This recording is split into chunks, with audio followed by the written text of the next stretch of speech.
আসসালামু আলাইকুম শিক্ষার্থী বন্ধুরা, আজকের ভিডিওতে তোমাদের সকলকে স্বাগতম।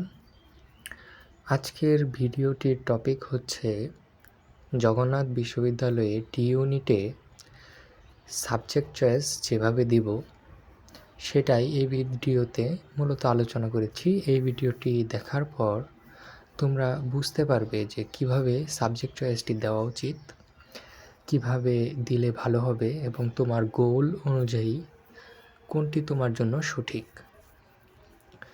তো আমি এর আগেও যত ভিডিও বানিয়েছি সাবজেক্ট চয়েসের উপর, সবসময় আমি দুইটি বিষয় দ্বারা এটিকে ডিফাইন করি বা বোঝানোর চেষ্টা করি যে কার কার বিসিএসের প্রতি ঝোঁক আছে এবং কার কার বিসিএসের প্রতি ঝোঁক নেই।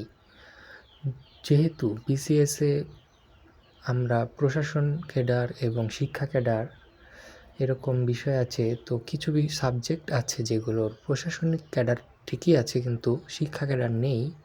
অর্থাৎ যেসব বিষয় কলেজে পড়ানো হয় না সেগুলোর শিক্ষা ক্যাডার নেই, যেসব সাবজেক্ট কলেজে পড়ানো হয় সেসব সাবজেক্ট শিক্ষা ক্যাডার আছে। তো দেখার বিষয় হলো কোন কোন বিষয়ে শিক্ষা ক্যাডার আছে। তো যেসব বিষয়ে শিক্ষা ক্যাডার আছে সেগুলো হলো economics, political science, sociology, social work, geography মানে ভূগোল, এগুলো।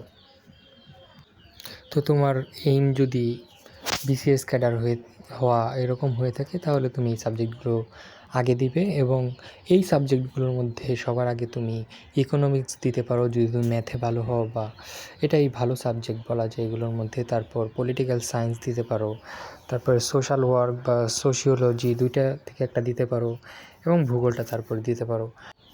আরেকটি কথা, অ্যানথ্রোপোলজি এটিতেও কিন্তু শিক্ষা ক্যাডার আছে, তো এটাকেও তোমরা এই সিরিয়ালে রাখতে পারো। তাছাড়া যদি তোমার কর্পোরেট জবের দিকে ঝোঁক থাকে তাহলে তুমি সবার প্রথমে যে সাবজেক্টটি দিবে সেটি হলো পাবলিক অ্যাডমিনিস্ট্রেশন। এটি অত্যন্ত ভালো একটি সাবজেক্ট। তারপর বিদেশের দিকে যারা যেতে চাও তাদের জন্য এখানে একটি ভালো সুযোগ রয়েছে। এবং তারপর তুমি ম্যাস কমিউনিকেশন অ্যান্ড জার্নালিজম দিতে পারো এবং ফিল্ম অ্যান্ড টেলিভিশন তারপর দিতে পারো। তো এই ছিল আজকের ভিডিও। আশা করি তোমরা মূল বিষয়টি বুঝতে পেরেছো।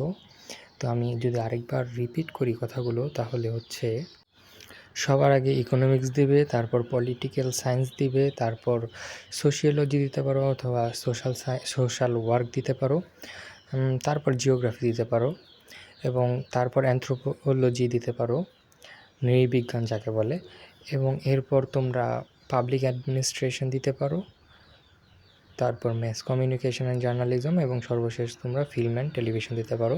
তবে যদি তুমি এই পাবলিক অ্যাডমিনিস্ট্রেশনটাকে আগে দিতে চাও তাহলে আগে দিতে পারো, সেটাও ভালো। তো এই ছিল আজকের ভিডিও।